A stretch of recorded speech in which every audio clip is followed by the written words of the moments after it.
Of the corridor to invite to give speech. Please, Mrs. Chandra, SOS MSI, time is yours.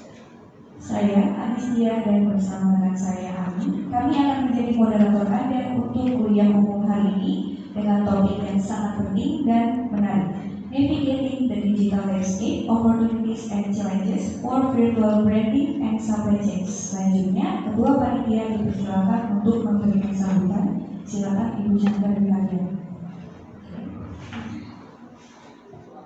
Bismillahirrahmanirrahim. Assalamualaikum warahmatullahi wabarakatuh. Good afternoon. First, I would like to express my gratitude and respectful greetings to Mr. M. Henry Garusuan MBA as a board of trustees of the Pusaka Nusantara Education Foundation, the Honorable Professor Dr. Insinyur HM Yani Safei MT SPA as a head of STBI, the Honorable Mr. Abdi Samad Abdirrahman Omar PhD as a Director African Institute for Multidisciplinary Studies and Somalia. Thank you for coming, sir. STBI. Mr. Yusril SAEK MM as our Vice Chair of STBI for Academic Affairs. Mrs. Novil Sari SAMA as a Head of Accounting Study Program. Mr. Ivan Toese as a Chairman of the UMKM Forum of Bank Selatan. STBI Lecturer, Mr. Tiang Suryanto SAMA, and all my dear STBI students. Thanks be to Allah Subhanahu wa Ta'ala who has given this grace for the evidence of basic effort so that we can be present here right now. On this occasion, as chairman of the committee, I would like to say that to create knowledge-able students, universities are obligated to organize their activities as well as possible in accordance with established curriculum guidelines. But the provision of lecture is not only limited to formal lecture activities. Universities can provide knowledge outside normal lecture hours by public lectures or seminars that discuss material that is according with the scientific field and development in society or material that becomes a phenomenon in society. The organization of public research speakers for outside the campus has a very important meaning to able to provide discourse of students regarding important and up-to-date information. Today, we will get a general letter of Secretary General about navigating the digital landscape, opportunities and challenges for virtual branding and solution. Virtual branding is phenomenal discussion, so I think this is very interesting knowledge and discussion today. Now we listen explanation from Mr. Abdi Samad. Mr. Abdi Samad, thanks is yours. And to everyone, thank you for coming. Wassalamualaikum warahmatullahi wabarakatuh. Thank you, Mrs. Chandra. Terima kasih kepada Ibu Chandra.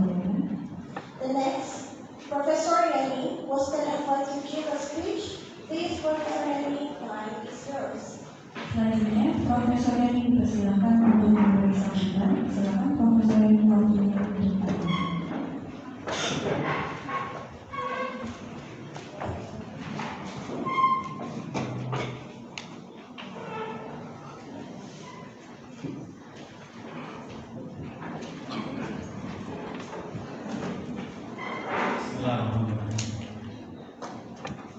Respectable and honorable the Foundation General of Pendidikan Pusat Nusantara, Bapak Henry Garusuan, and maybe today I hope that come here and maybe next year and next time. And respectable to the first deputy chairman for Academic Affairs of STBI, Bapak Yusril SAEK respectable to the head of management study program of SAAE and also as the chairman of the International Community Service and Student General Committee, Ibu Chandra Dewi Bagian SOS. And respectable to the head of quality to the program of SAAE, Ibu Novi Lestari MA, and respectable and honorable to Special Mr. Abdissamad Omar SD, a speaker from African Institute for Disciplinary Studies of Somalia, and respectable to the lecturer and institutional personnel SAAE, respectable to the co-student of the SAAE, respectable to the invited guests and representative from the SMA group, Bu PWM. Assalamualaikum warahmatullahi wabarakatuh. Ladies and gentlemen, distinguished guests and esteemed participants, we gather here today for a momentous occasion. The International Community Service and Stadium General, the collaborative effort among the SAAE, Faculty of Unicom, and the African Institute for Secondary Studies or AIS of Somalia. As we embark on this transformative journey, we are proud to unveil the theme that encapsulates innovation, tradition, and progress. For Standard General, we theme navigating the digital landscape, opportunities and challenges for people learning and supply chain, and also for international community service with the theme of ID-based management science in improving the performance of MSME. This initiative marks a significant step forward in bridging academic and local government, fostering partnership and enhancing the knowledge of SAAE students and improving the performance of MSME in the city and district of Bekasi. In the realm of academia, my institution SAAE brings forward a wealth of knowledge, research, and expertise in its management science. Their commitment to excellence and innovation is driving force behind the transformation that we envision for our local industries. Today, we are carrying out the general study activities and international community service. So, on behalf of the academic community of the SAAE, this agenda is officially open. Let's embrace the spirit of collaboration, creativity, and unity. Together, we will build the future where education and knowledge sharing are important to elevate ourselves and improve our civilization. I would like to thank all parties and let the journey toward a brighter and more prosperous future begin. And before I end this meeting, maybe this mohon saya bantu. Soalnya saya bantu Indonesia, non English, and then we say start. Understand? Para dosen dan mahasiswa SAAE yang tercinta, ilmu manajemen dan akuntansi menjadi kebanggaan. Dengan semangat dan tekad yang kuat, prestasi gemilang pasti tercipta.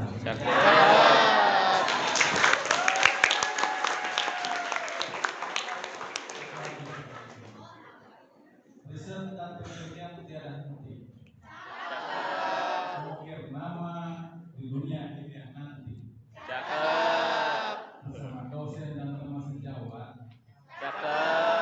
Selalu tak pernah terbatas.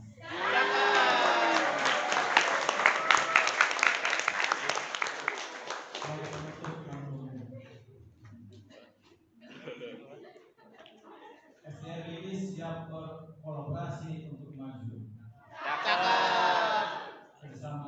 sinergi yang luar biasa, Cakep. ilmu dan inovasi bersama mengalir, membanggakan semua prestasi pun terdapat.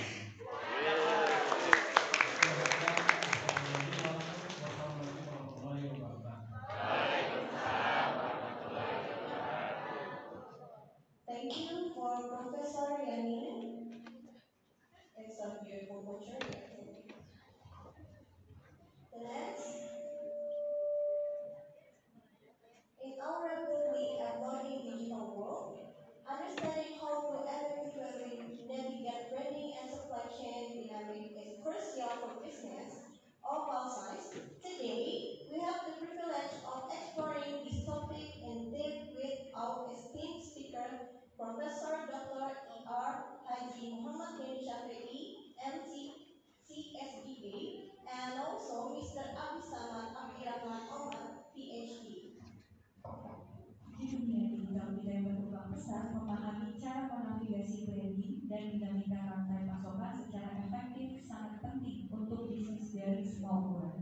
Hari ini, kami memiliki kesempatan istimewa untuk mengeksplorasi topik ini secara mendalam dengan pembicara kami yang terhormat, Profesor Dr. Insinyur H.M. Yansyah Fedi, MD, CSIA, dan Bapak Abdi Samad Abdirahman Omar, PhD. The next, I will introducing of the speaker from AIMS. Our esteemed speaker today, Mr. Abdi Samad Abdirahman Omar, PhD, brings a wealth of experience from his leadership at the African Institute for Multidisciplinary Studies. Also, he lectured at the University of Tripoli, Somalia, and Ananta Hasibayan from University Turkey. His insight into education and data analysis promise to offer a fresh perspective on navigating the digital landscape in both local and international levels. With extensive experience as seasoned academician, project manager, researcher, and data analyst, proven track record of taking lead roles and actively engaging in deserved education projects and research into value. He has worked as a director of African Institute for Multidisciplinary Studies aims in Somalia. And their insights have helped shape strategy in curriculum building and supply chain optimizing. So, please join me in giving a warm welcome to Mr. Abdi Samad Abdirahman Omar, PhD, as they take us through the opportunities and challenges in the digital landscape. Let's give him a round of applause.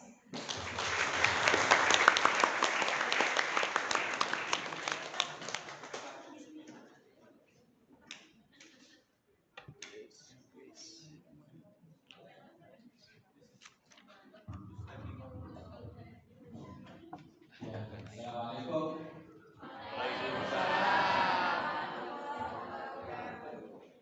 Selamat siang.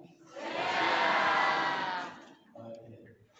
And before I start my speech, let me also teach you one Somali sentence, which is Galapwan accent. Can you say please? Galapwan accent. It's like Selamat siang in Somali language. Okay, can you say again? Galapwan accent. Yeah, I'm very welcome with that sentence. Thank you so much. Yeah.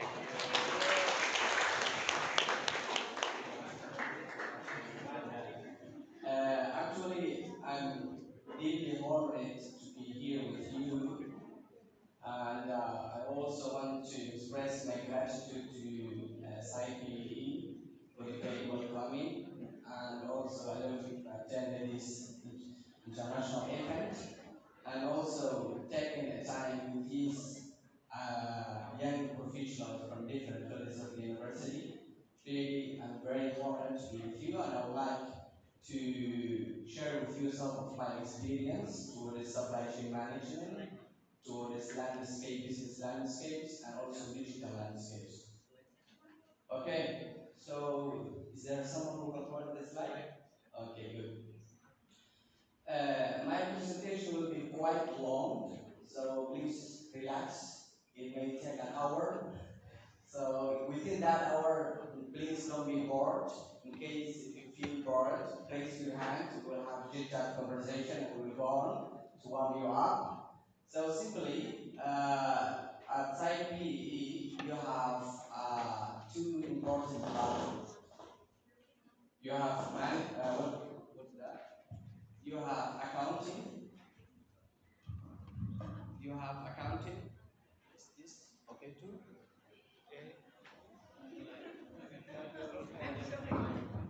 You have accounting and also management, right? So this will be mostly relevant to your field of studies, and I hope that you'll grasp a lot of information from here. And also, once I was reviewing the curriculum with other my teammates, I have seen many courses related to my topic as well, whether digitalization or whether supply chain management. So it's quite common that the concept is maybe you have seen in your courses, but I will briefly discuss many aspects of them. So in my presentation, I will go through the business landscape overall, and then I will discuss the digital landscape. Why I have chosen to start with the business landscape. You know, we cannot build a digital landscape without not understanding the business environment. So in the test, we will try to understand the business environment, business landscape, and then go through the digital landscape. And then we will see supply chain management or supply chain overall, some concepts. And then we will go through the opportunities and challenges for digital landscape in today's businesses, as well as the supply chain adaptation. Okay? So we can go to the next. Actually, business landscape, understanding business landscape is very important in every organization because organizations have different environments. For example, organization based in Japan or Turkey or Somalia or Indonesia, they have different business environments. They have different customers, different competitors, right? So understanding the business landscape, you know, the surroundings, the stakeholders of your business is very important. So for the first, we will try to identify, understand the business landscape will help us identify the opportunities, it will help us understand the challenges, and also to understand our competition, what we call our position in the market, right? So we will begin from that. We can go to the next slide. So I think the diagram is not, you might not see them all, it's far from you, but to explain to you, that diagram actually explains the overall business environment, okay? The business environment is starting from macro environment to micro environment of the business. So within that escape, we go through international PESCO, some words that have been abbreviated, a couple of words like political, economical, legal, environmental, and also technological. So there's a couple of words that in short called PESCO, okay? So for the business environment, we start analyzing the international PESCO, and then we come to the domestic PESCO. Here it is two important aspects of business landscapes. And then we came to the industry level analysis. Industry level analysis. And then we come to stakeholder analysis. And then finally we come to the company.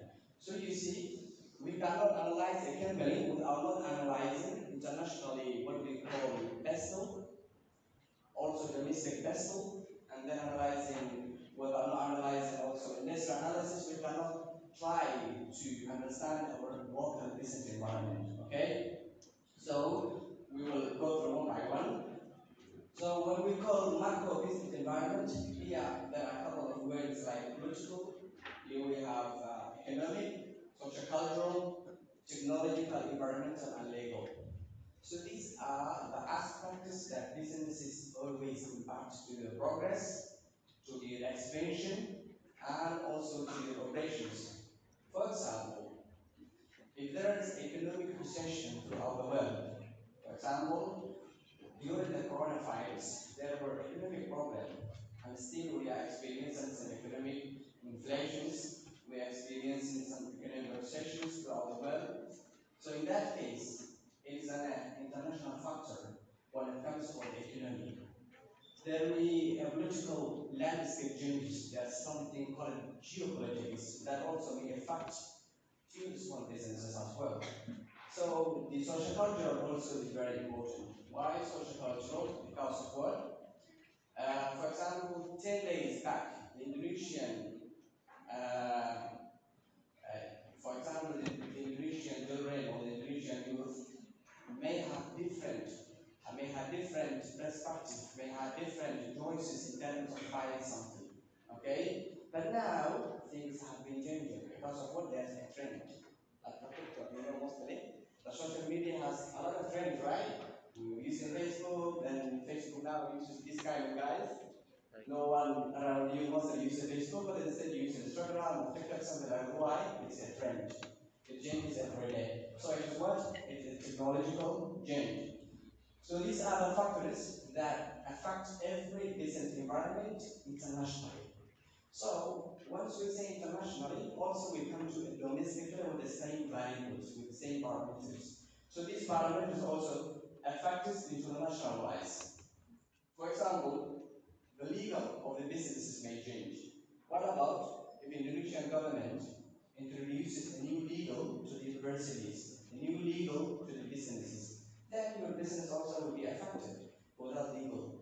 So everything that I use it in this country or anything related for politics, economics, social, technological, environmental, and legal, also within the local Indonesians also may affect your business. So that's why it's called BESTO, international BESTO, and then domestic BESTO. Okay, you can go to the second next slide. So these are maybe the other factors that you may consider. So for the political factors, maybe there's a tax rates, there's maybe tariff increase between the trades between the countries, or there may be trade agreements between both of countries. So all these are aspects mostly may affect your business. And also there's economic factors like employment levels, interest rates, and exchange rates. Also these are the economic factors, international and domestic factors in businesses. Social culture also there is a demographic change. As we say, some people are growing up, some are newborns, some are going to middle age. So we have a different age, for example. So that's why the demographic trends and the consumer preferences always change. So to give an example, remember, if you're old enough, remember 10 years ago or 6 years ago, you went to a restaurant and you gave order to the waiter. So I'm talking about 6 years ago, okay? So think about it. You went to a restaurant, made an order, and then the order get late for 20 minutes, 30 minutes, something like that. Still maybe you are sitting and you are waiting. Because of what? Back then, there were no challenge for pushing the waiters and restaurants to make orders very quickly. But what about now? You go to Gojek, go Karani, what is use Gojek, yeah? You order, you say 5 minutes, no, it's too long. You can try to find another 2 minutes or 5 minutes. Why?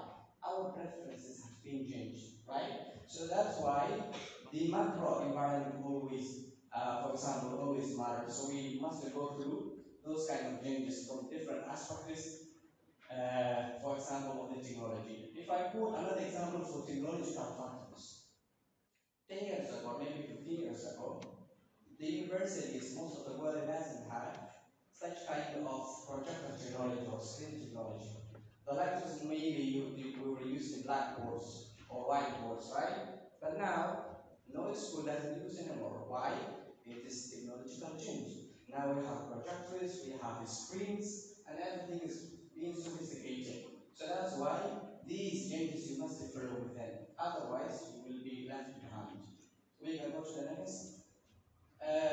So now we have understood two important factors for analyzing the business landscape. One was the international vessel, and the second was domestic vessel.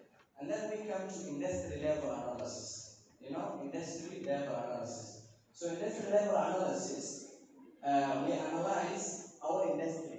So when we say industry, we mean a group of companies that have same customer, same product, same services, working in the same area. Okay? So they have a lot of competing influences between those companies. So we call it industry.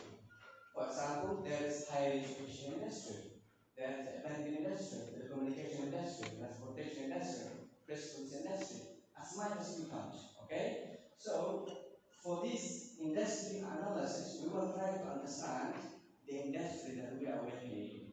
If you are in restaurant, maybe you are in hospitality and restaurant industry. For example, you work as a transportation, maybe you work as a delivery. So whatever it is, every industry has its own analysis. So we will have 5 factors that we will analyze every industry. Those factors are called Bottra's 5 forces. Okay, you may have seen your courses in the university, but these factors are called Bottra's 5 forces. So what they entail? There is a threat for new entrant. Threat for new entrant means the companies that can easily be established in your industry. For example, is it easy to open a telecommunication company in Indonesia? Is it easy? Like Telesom, that what's the telecommunication industry is here for the phone. Eh? How many telecommunication industries here? Telecommunication means the mobile service, the phone lines that we are using. Telecom, telecom song. Telecom cell, good.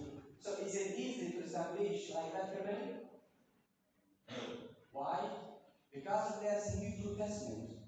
There's a lot of infrastructure investment. There's a lot of procedural, a lot of procedures that has to be done. So that's why we will analyze threat of new entrant.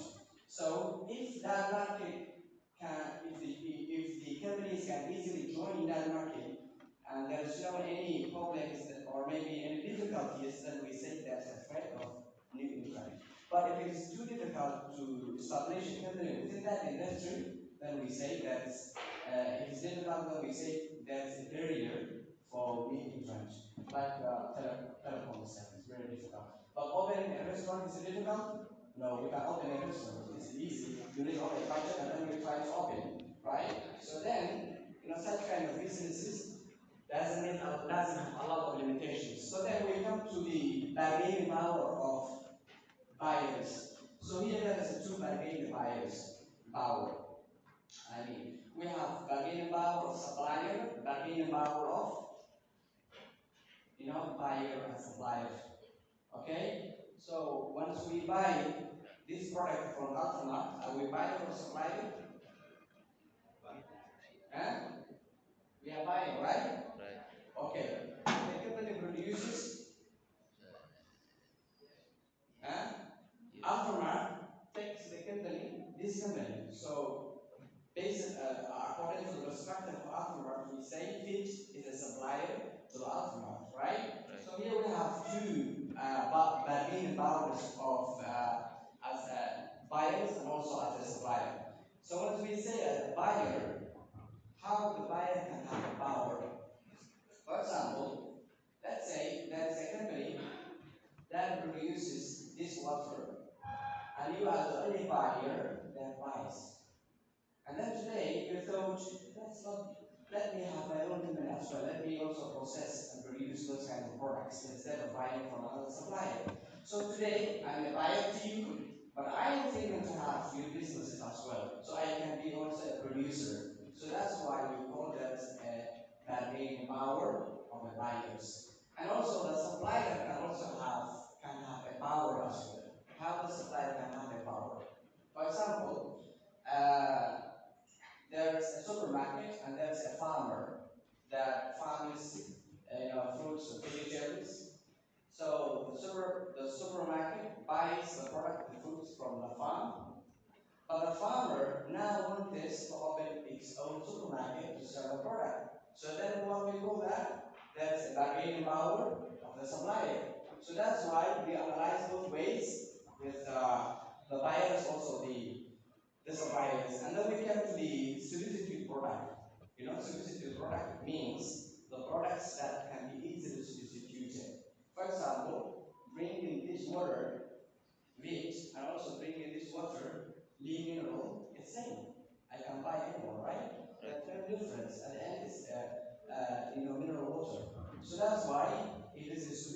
product. Okay? You can buy a shirt, you can buy a t-shirt, exclusive product maybe it is feel it's comfortable for you. So that's why if there's a threat for exclusive product, then we say that industry has a lot of competition because of my product or my service is not the product and service that's available in the market. There are a lot of also products and services that can be easily substitutable to my product. Okay, so now we have understood the threat of new entrant, bargaining power of suppliers and buyers, and substitutes. And finally, we came to the middle one, the fifth force of the Portfolio 5 force, we call the competition between the firms. Okay, so the competition is very important. For example, two companies may compete in the market, very tough. Maybe some companies they are in the same industry, but there's no direct competition between them. For example, the company processes, for example, a product, but based in Surabaya, and the other company based in Bekasi, have same product, but they don't have the same market.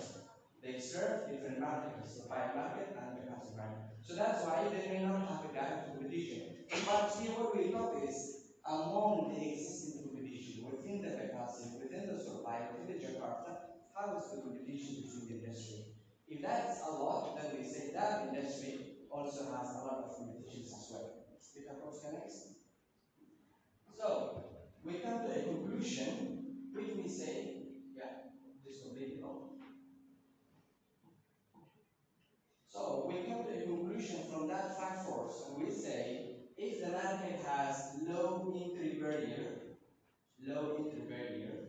and also has supplier and buyers have a strong position, which means the buyers are strong. At the same time, the suppliers also are very strong. And then if the solution product is also strong, and if there's intense competition among the firms, then we come to the conclusion that that industry is unattractive. Okay? Unattractive industry means once we analyze, there are a lot of chaos, there's a lot of competition. Okay? And then we come to that industry saying we are working under an attractive industry. Okay. And also we can go to the next slide. So when the industry will be attractive industry, it's the vice versa. Okay? For the points that we have discussed now, there's high entry barrier. It means the entry of the market is not easy, which means that a lot of investments need to be done. There's a lot of procedures to follow. Okay? There's a lot of expertise needed in the market. So then we say there's a high barrier, high entry barrier, and once the supplier and the buyers have a weak position, means what? The farm can open its own supermarket, but I have a lot of other farms. I can get my product from different farmers as well. So that's why the position on the supplier could be weak. And the buyer's position also could be weak. And then few threats from substitute product. And also we say our service or our product have a little bit substitutes, Our product are very unique in terms of the packaging, in terms of the quality, in terms of the appearance, whatever it is, our product could be something very unique to us. And it's very hard to find a substitute product. So in that sense, or also when the competition between the firms is among competitors, then we say attractive industry is attractive industry. Okay? Are you with me, guys? Are you with me? Yeah. Okay, please don't sleep. As I say, it will take quite long, but it's very beneficial. Please be with me. So we say the industry is attractive industry if these five forces, for example, are all available. Go to the next.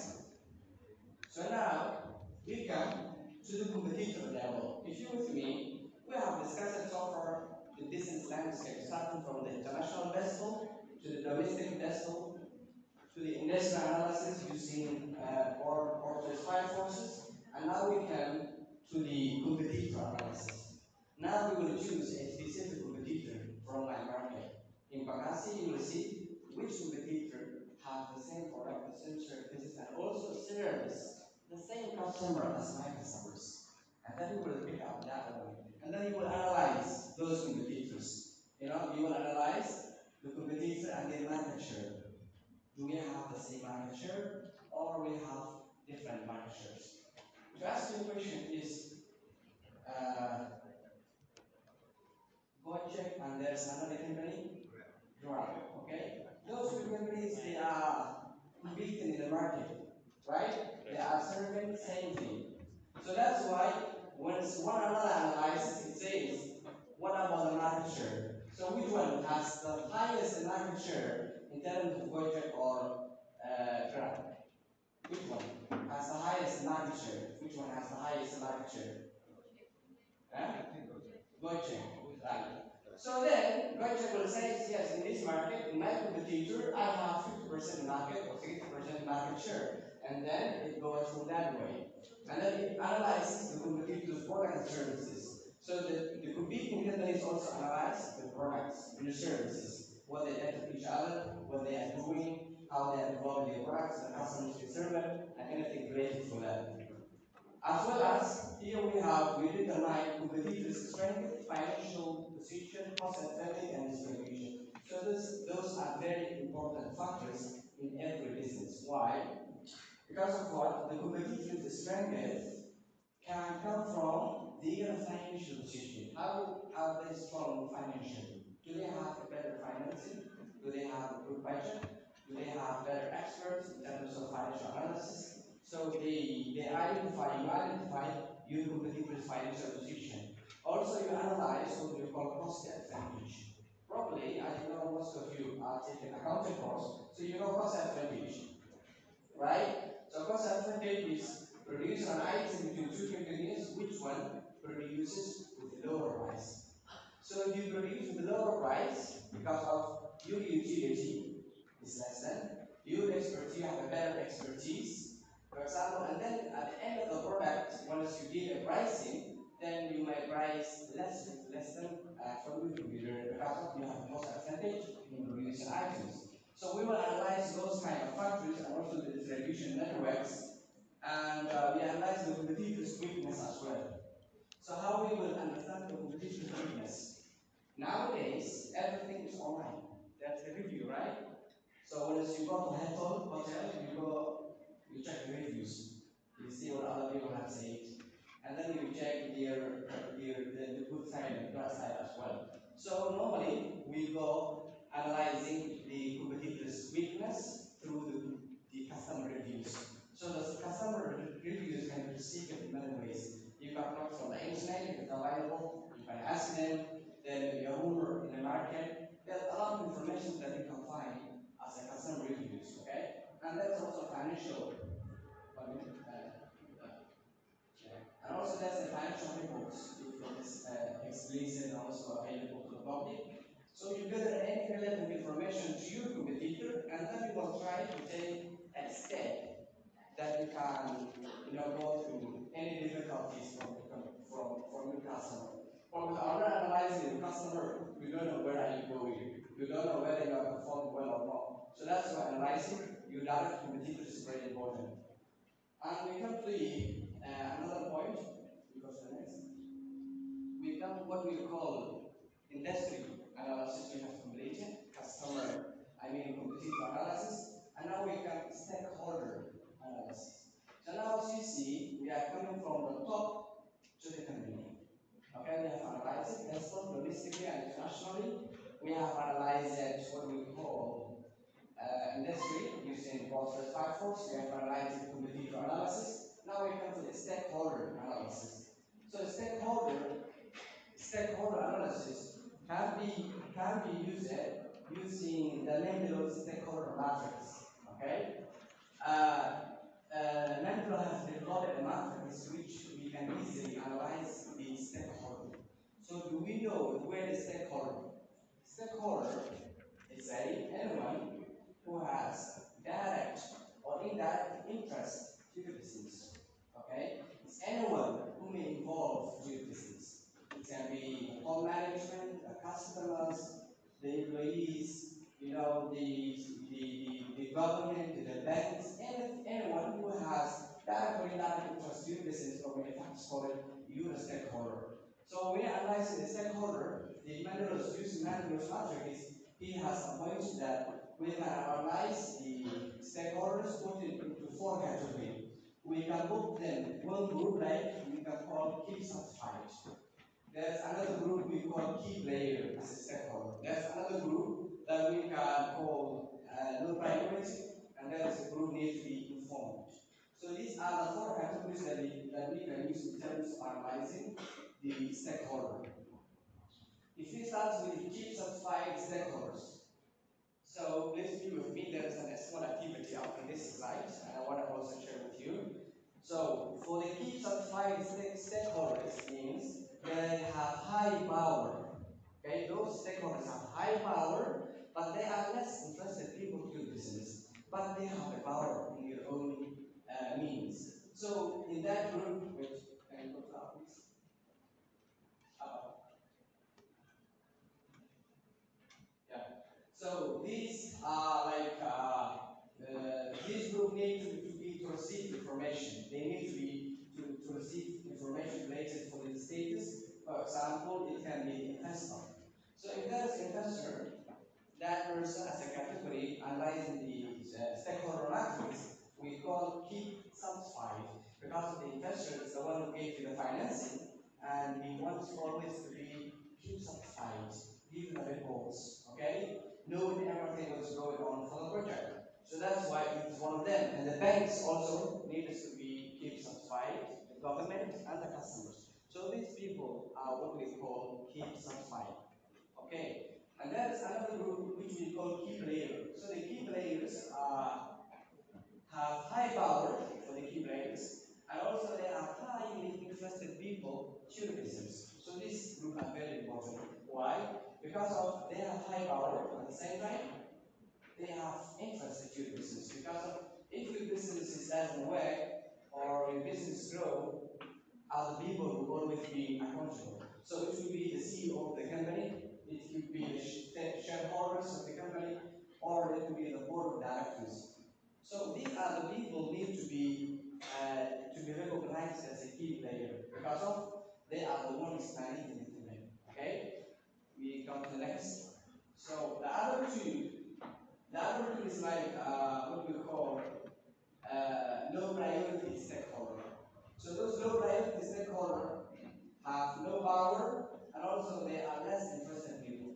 So as we say, we call low priority people because of what low priority stakeholder because they doesn't have a power and also they doesn't have direct interest in business. So such kind of people need to be respected and because of what tomorrow they could be someone, they could be government official, they could be investor, they could be a bank manager, whatever. So they could be someone tomorrow, but we need to keep the distance and also at some level we need to respect and also have that kind of distance. So those kind of stakeholders can be the magazines, it can be the social medias, influencers, it would be, for example, radio stations, those kind of media houses could be low priority, but you must also have a good relation with them, as there may be, they may become someone tomorrow and that may have direct impact to your business. And then we come to the key informed stakeholder. So these key informed stakeholder have low power people, but they have highly interested, okay? They have low power but highly interested people. So these are the suppliers as well. I mean, the employees, the suppliers, the legal experts, okay? They don't have a lot of aspects to do business, but they have something to do business, okay? So that's why once we analyze the stakeholder, we put those kind, man those matrices, and then we analyze to specific contracts in everyone. Okay. And here we have a small activity. In this activity, we have a case there. And I'm sorry you cannot all see it, but I will try to explain to you. So here we have Ali, who is a